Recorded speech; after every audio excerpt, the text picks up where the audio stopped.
Vous êtes-vous déjà demandé ce qui se serait passé si l'équipage des chapeaux de paille renaissait avec tous ses souvenirs?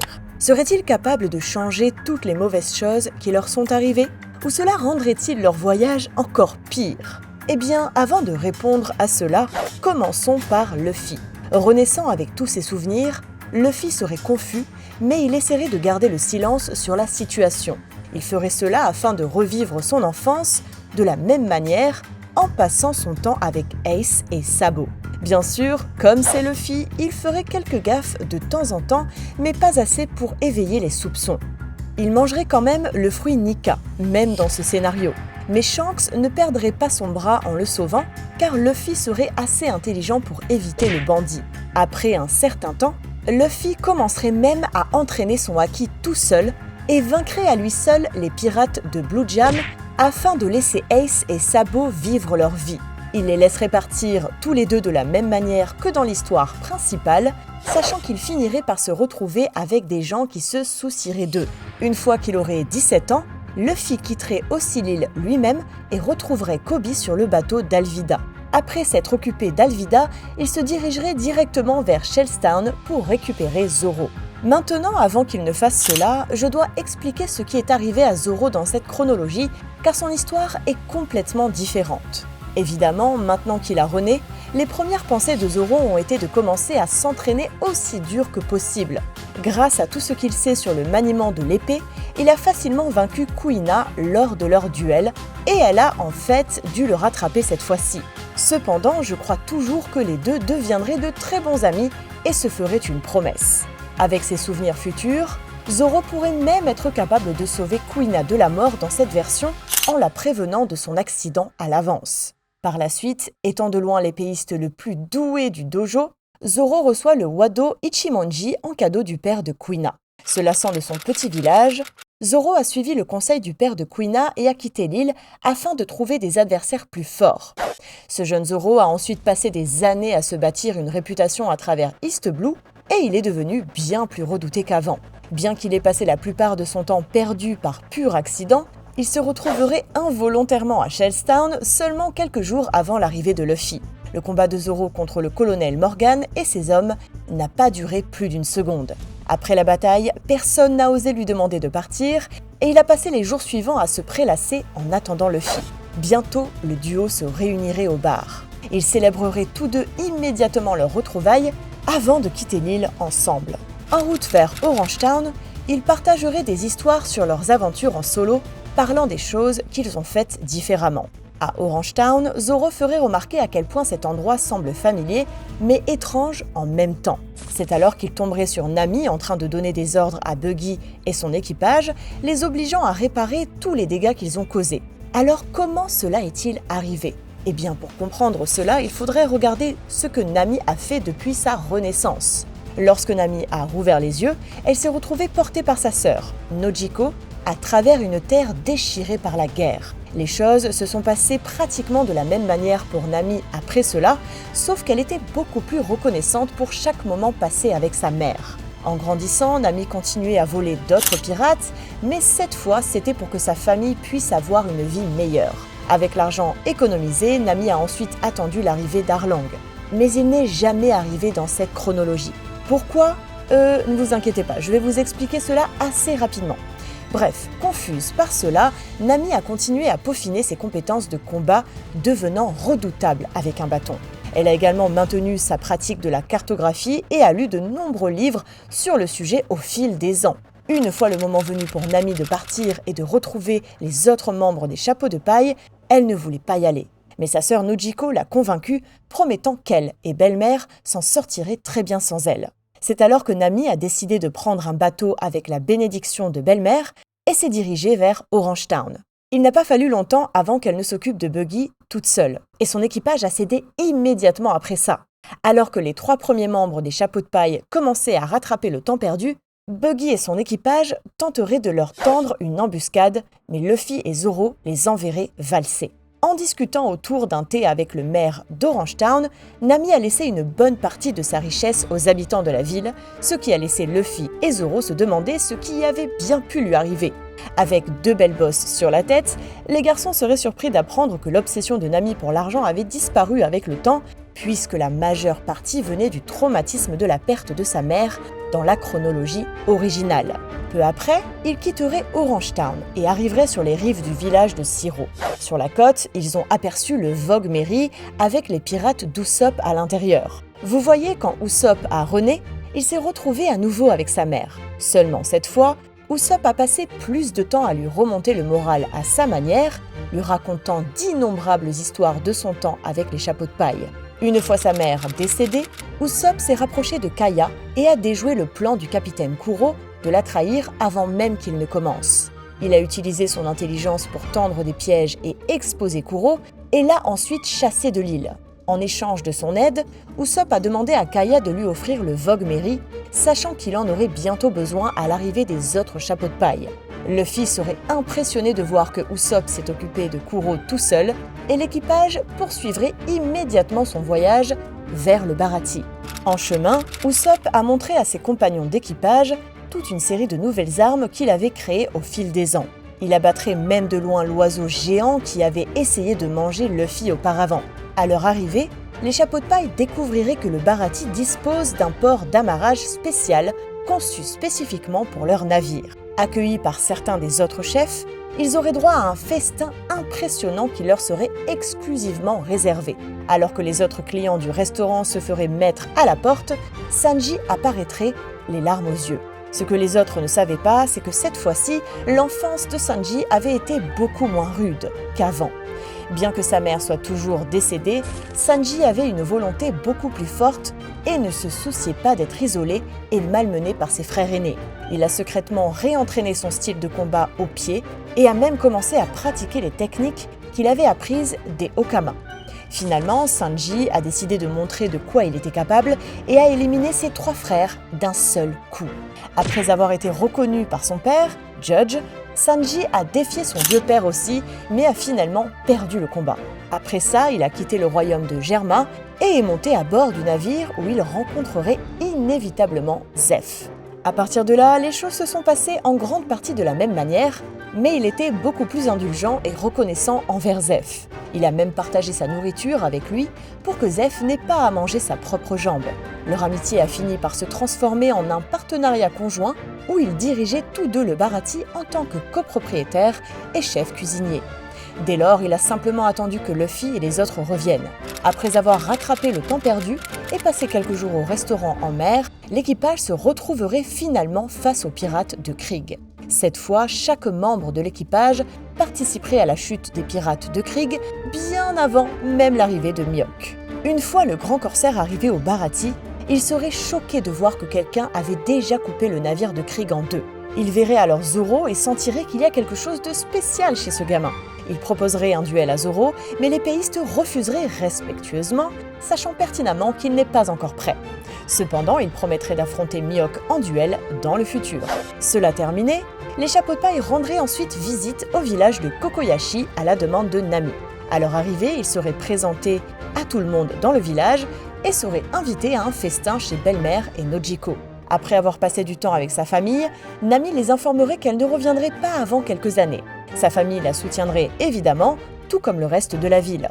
Après cette petite halte rapide, l'équipage se dirigerait directement vers Locktown. Là-bas, chacun d'eux ferait ce qu'il a fait auparavant dans l'histoire principale, mais avec quelques changements mineurs. L'alliance pirate Buggy Alvida n'oserait pas s'en prendre à Luffy cette fois-ci.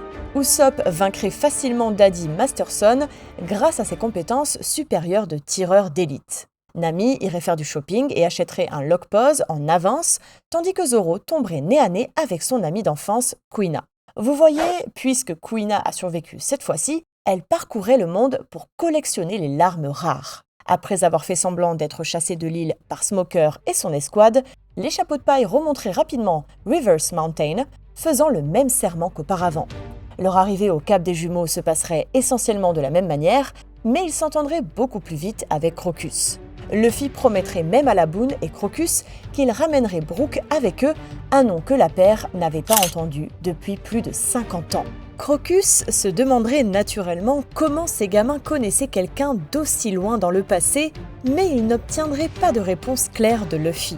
L'équipage révélerait alors immédiatement l'identité de princesse de Vivi, ce qui la laisserait complètement confuse.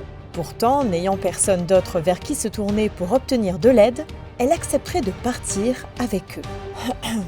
Finalement, Vivi verrait Zoro éliminer seul tous les chasseurs de primes de l'île avant même qu'il ne pense à tendre une embuscade au reste de l'équipage. Plus tard, elle verrait également l'équipage balayer Mr. Five et Miss Valentine et saurait qu'elle a pris la bonne décision en les suivant. À Little Garden, l'équipage se lierait rapidement d'amitié avec les géants et s'occuperait de Mr. Three juste avant l'arrivée soudaine de Robin avec des révolutionnaires. Cela rendrait tout le monde présent confus. Et en route vers l'île de Drum, Robin expliquerait exactement ce qui lui est arrivé dans cette chronologie. Vous voyez, quand Robin a rené, elle a aperçu sa mère avant qu'elle ne parte en expédition. Au fil des années, Robin a prêté une attention particulière à ses études et est devenue une érudite beaucoup plus rapidement qu'auparavant. Elle passait son temps à copier chaque information qu'elle rencontrait et a commencé à construire une version véritable de l'histoire. Ça a pris du temps, mais elle a finalement retrouvé Sol et même sa mère lorsqu'elle est revenue avec les agents du Cypherpol. Avant même que le Buster Call ne soit déclenché, Robin, avec l'aide de Sol, a convaincu une grande partie de la population locale d'évacuer tôt. Et bien que certaines personnes aient écouté, la plupart des érudits ont quand même choisi de rester et de protéger la bibliothèque, ce qui a finalement conduit à leur mort. Parce que Robin était au courant de l'attaque sur O'Hara à l'avance, elle et Sol ont réussi à trouver le petit bateau à temps et à s'échapper. À partir de ce moment, tous deux sont devenus des fugitifs recherchés et Sol est devenu une sorte de figure paternelle pour elle. Il lui a appris à survivre et la protéger des marines qui les poursuivaient. Après un certain temps, les deux sont retournés à O'Hara pour rendre hommage à leurs amis tombés au combat. Mais à leur surprise, ils y ont trouvé Dragon et le docteur Vegapunk. Après une brève conversation avec Dragon, Robin et Sol ont tous deux décidé de rejoindre les combattants de la liberté, voyant cela comme le seul moyen de riposter contre le gouvernement cruel. Dès lors, Robin a passé des années avec les combattants de la liberté et l'armée révolutionnaire, apprenant toutes sortes de nouvelles techniques et capacités avant de finalement retrouver Luffy. Après avoir finalement atteint l'île de Drum, l'équipage serait surpris d'apprendre que Wapol avait déjà été exilé depuis longtemps, ce qui décevrait assez Zoro et Luffy puisqu'ils n'auraient personne à combattre. Après avoir amarré le navire, l'équipage remarquerait qu'il y avait des fleurs de cerisier partout et verrait bientôt Chopper et Kureha leur faire signe. Alors, voyons ce que Chopper a fait depuis sa naissance. Tout d'abord, Chopper a encore plus apprécié son temps avec Iriluk cette fois-ci, sachant que cela prendrait bientôt fin. Avant la mort du docteur, Chopper s'est assuré de l'aider avec son projet final, créer des fleurs de cerisier qui pourraient fleurir dans la neige. Par la suite, Chopper est allé vivre avec le docteur Kureha et en utilisant son Monster Point, il a pu s'occuper de Wapol tout seul. Plus tard, Chopper a rencontré Ace lorsqu'il est arrivé sur l'île à la recherche de Barbe Noire. Chopper lui a fait savoir que Luffy le retrouverait bientôt à Alabasta. Cela a d'abord confus Ace, mais il a choisi de faire confiance à Chopper, sentant que le petit Ren disait la vérité. Bref, après avoir récupéré Chopper, l'équipage se dirigerait directement vers Alabasta. Au lieu de perdre leur temps avec les rebelles, ils se dirigeraient immédiatement vers la capitale. Utilisant les connaissances qu'ils avaient de leur vie antérieure, les chapeaux de paille trouveraient facilement la bombe de Crocodile et la désamorceraient avant qu'elle n'explose. L'équipage ferait alors équipe avec Ace, et Luffy promettrait à son frère qu'il l'aiderait à trouver Barbe Noire. Luffy ferait cela afin de garder Ace en sécurité et s'assurer qu'il ne soit pas emprisonné à nouveau. Après tout ça, l'équipage ainsi qu'Ace vaincrait facilement Crocodile et tous ses agents de Baroque Works. Tout cela étant réglé, les chapeaux de paille et Ace laisseraient Vivi derrière eux et se dirigeraient vers Jaya. Luffy, Ace et Zoro affronteraient alors Barbe Noire sur le champ, détruisant presque toute l'île au passage. Cependant, malgré leurs efforts combinés, je crois toujours que Barbe Noire réussirait à s'échapper d'une manière ou d'une autre, peut-être en utilisant son fruit du démon d'une certaine façon ou en menaçant de tuer des civils.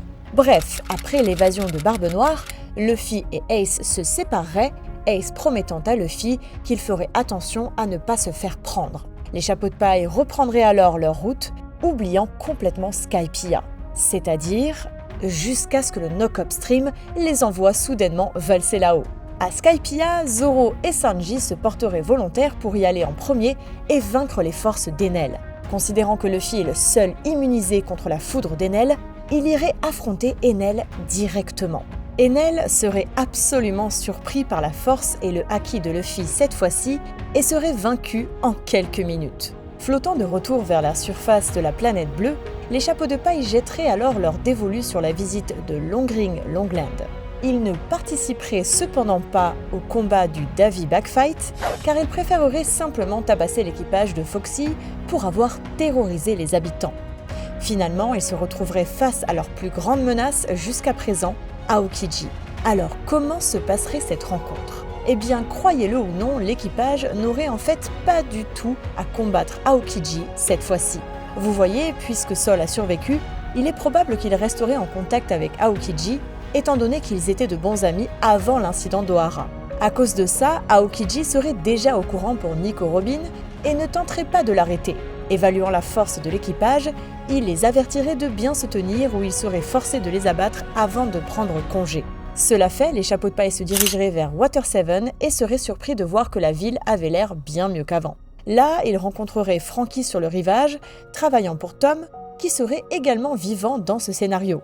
Après une discussion rapide avec Franky et le charpentier de l'ancien roi des pirates, les chapeaux de paille seraient conduits à un quai où ils trouveraient le Thousand Sunny déjà construit et prêt à partir. Pendant que les autres inspectaient le navire, Franky commencerait à partager son histoire avec Luffy. La majeure partie de son enfance s'est déroulée de la même manière que dans la chronologie originale, mais un changement majeur était que Franky avait installé des systèmes de sécurité sur ses navires de guerre étant enfant. Cela a empêché Spandam de prendre le contrôle des navires, ce qui signifie que Tom a survécu. Plus tard, lorsque le CP9 a tenté d'infiltrer l'île, Franky a dit à tout le monde à quoi il ressemblait, rendant impossible pour eux d'opérer sous couverture. Au fil des ans, ils ont envoyé des agents pour voler les plans par la force, mais les inventions défensives de Franky et Tom ont gardé l'île en sécurité. Luffy et les autres seraient absolument impressionnés par Franky et tout ce qu'il a réussi à accomplir. Au moment où ils étaient prêts à partir, Luffy rencontrerait Garp, mais tiendrait bon face à son grand-père cette fois-ci. Bien que Garp serait impressionné par son petit-fils, il est toujours beaucoup plus fort que lui et l'enverrait valser peu après. L'équipage utiliserait alors le coup de Burst pour atteindre sa prochaine destination, le triangle de Florian. Là, il rencontrerait à nouveau Brook, qui à ce stade avait passé 50 ans à souffrir de solitude. Vous voyez, même si Brook a essayé de changer son passé et de sauver son ancien équipage, il en a malheureusement été incapable et a dû revivre cette même tragédie une fois de plus.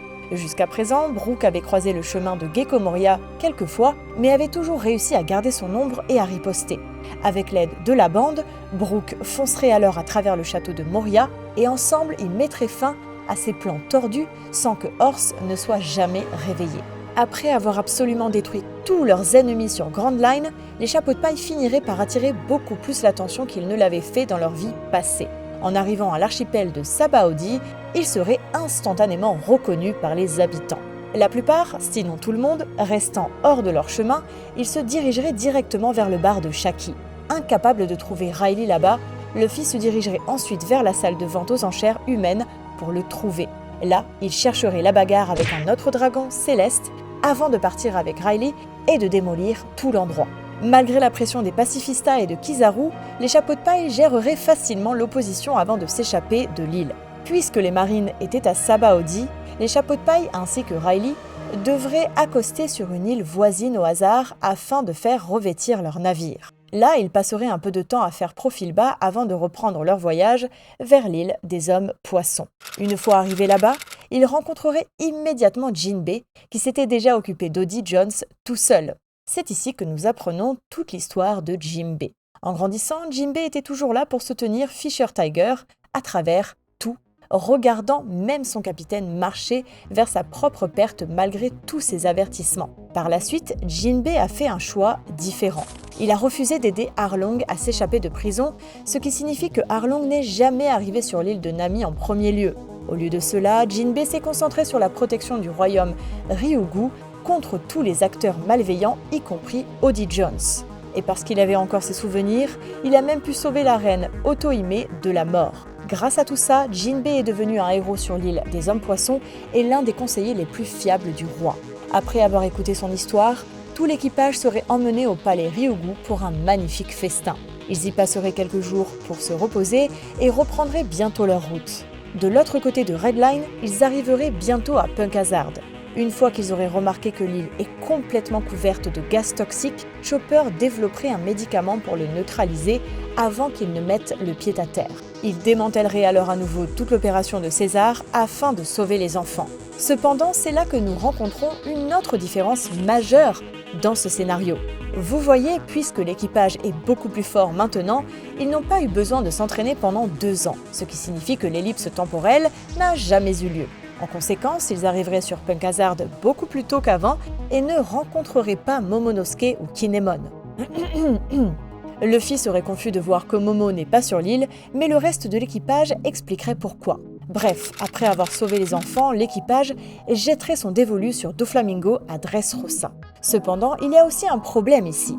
Vous voyez, puisque les chapeaux de paille sont arrivés sur Punk Hazard et Dressrosa trop tôt, ils ne rencontreraient pas Law, ce qui rendrait leur mission sur Dressrosa beaucoup plus difficile.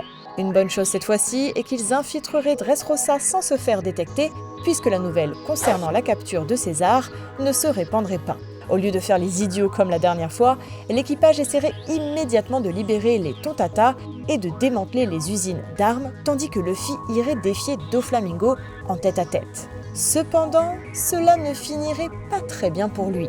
Vous voyez, le problème ici est que Luffy n'est pas au courant des capacités de Sugar, puisque le reste de l'équipage l'avait sauvé d'elle dans la chronologie originale. Donc ouais, Luffy serait transformé en jouet instantanément, sans même toucher le grand corsaire. Ce serait donc aux autres chapeaux de paille de gérer la situation. Mais pourrait-il le faire ? Eh bien, je ne suis pas sûre qu'ils pourraient vaincre Doflamingo par eux-mêmes, mais la bonne nouvelle est qu'ils n'auraient pas à le faire. Et c'est parce qu'ils avaient seulement besoin d'assommer Sugar. Et considérant qu'ils ont réussi à le faire dans la chronologie originale, ils devraient être capables de le refaire. Une fois Sugar vaincu, Luffy reviendrait immédiatement à l'action et finirait facilement Doflamingo en utilisant son haki écrasant. Cette victoire enverrait alors des ondes de choc tout autour du globe et le gouvernement mondial voudrait attraper les chapeaux de paille encore plus qu'avant. Cependant, les marines ne seraient pas les seuls à les poursuivre, car les chapeaux de paille se retrouveraient bientôt à nouveau dans le collimateur des 2 Yonko. Après avoir brièvement visité Zou et s'être lié d'amitié avec les Mink, l'équipage se retrouverait bientôt sur l'île Tugato. Bon là, vous vous demandez peut-être pourquoi l'équipage irait-il même sur l'île Tugato dans ce scénario ? Eh bien, même s'ils n'ont pas à sauver Sanji cette fois-ci, Luffy voudrait quand même passer par Tugato afin de récupérer le rod Poneglyph de Big Mom, dont il aurait besoin pour devenir le roi des pirates. Donc, avec cet objectif en tête, ils utiliseraient l'expérience de Jinbei pour naviguer à travers les îles afin d'atteindre Tugato sans aucun problème et lancer une attaque surprise sur l'empereur. Et croyez-le ou non, les choses se passeraient principalement comme prévu. C'est parce que malgré l'écrasante main-d'œuvre de Big Mom, cette version de l'équipage serait capable de gérer la plupart d'entre eux avec peu ou pas de difficultés. Zoro, Sanji et Jinbei abattraient les Sweet Commanders de Big Mom un par un pendant que Luffy se concentre pour la défier en tête-à-tête. Pendant ce temps, Brook et Chopper partiraient de leur côté pour sécuriser le calque du Poneglyph. Utilisant les connaissances sur son fruit du démon, Luffy réussirait à puiser dans le Gear 5 pour expédier Big Mom, pendant que Nami soudoie Zeus pour qu'il devienne son nouvel esclave. Après la défaite de Big Mom, les pirates de Big Mom restants battraient en retraite et jureraient de se venger de leur perte humiliante. La nouvelle de cette victoire soudaine secouerait le monde et le plongerait dans une frénésie peu de temps après. Luffy serait alors déclaré le 4e empereur officiel des mers. Luffy et l'équipage continueraient alors leur voyage vers Wano, mais ils seraient soudainement arrêtés par Ace. Rappelez-vous, Ace n'a pas perdu contre Barbe Noire dans cette version, donc lui et Barbe Blanche seraient toujours en vie. Après une brève discussion avec Luffy, Ace lui demanderait, ainsi qu'au reste de l'équipage, de monter à bord du navire de Barbe Blanche. Après avoir rencontré Luffy, Barbe Blanche l'apprécierait immédiatement, comme il l'a fait pendant Marineford. Cependant, c'est ici que Barbe Blanche révélerait la véritable raison pour laquelle il a invité les chapeaux de paille, à savoir pour les mettre en garde contre le fait de chercher la bagarre avec Kaido. Cependant, c'est de Luffy dont on parle ici. Alors bien sûr, il ignorerait l'avertissement de Barbe Blanche et lui dirait qu'il peut combattre qui il veut. Ça ferait rire Barbe Blanche. En voyant la détermination de Luffy, il ordonnerait à Ace et Marco d'aller avec les chapeaux de paille à Wano et de les aider de toutes les manières possibles. Cela leur a pris du temps, mais les chapeaux de paille ainsi que Ace et Marco atteindraient bientôt le rivage de Wano. Maintenant, même si les chapeaux de paille sont bien plus forts cette fois-ci, affronter Kaido et son équipage de front resterait une tâche impossible. Donc, avec l'aide de Ace et de Marco, ils planifieraient soigneusement leur attaque, éliminant d'abord les Numbers et les Tobiropo afin d'affaiblir l'équipage. Luffy et Ace travailleraient également sur un plan pour libérer Yamato de ses chaînes, car elle pourrait aussi les aider dans ce combat. Après avoir fait toutes les préparations nécessaires, les chapeaux de paille, alliés aux samouraïs de Wano, lanceraient une attaque totale sur les forces de Kaido. Bien que l'Alliance ait tout fait correctement, la simple main-d'œuvre de l'équipage de Kaido poserait toujours une énorme menace pour eux, et ils commenceraient lentement à perdre de l'élan. Cependant, juste au moment où le raid semblait voué à l'échec, Luffy remarquerait une flotte de navires mystérieux approchant du rivage. Alors que les navires se rapprochaient de plus en plus, les chapeaux de paille réaliseraient qu'il s'agit en fait de la grande flotte de Barbe Blanche. Vous voyez, bien que Barbe Blanche ne voulait initialement pas risquer une guerre totale contre Kaido, il ne pouvait pas rester les bras croisés et a décidé de tout risquer pour aider les chapeaux de paille à arrêter enfin sa tyrannie une fois pour toutes. Voir cela donnerait un énorme coup de pouce au moral de tout le monde sur le champ de bataille. Et avec les forces de Barbe Blanche, le cours de la bataille changerait rapidement. Au milieu du chaos, Luffy trouverait enfin une chance d'engager le combat contre Kaido de front. Et en utilisant ses capacités de Gear 5, il vaincrait enfin l'empereur. Après ça, il ne faudrait pas longtemps pour que le reste de l'équipage aux 100 bêtes tombe et que le pays de Wano soit enfin libre à nouveau. Waouh, je n'arrive pas à croire que tous ces personnages aient réellement survécu dans ce scénario. Mais vous êtes-vous déjà demandé ce qui se serait passé si tous ceux à qui Luffy a demandé avaient réellement rejoint l'équipage? Cliquez sur cette vidéo pour le découvrir.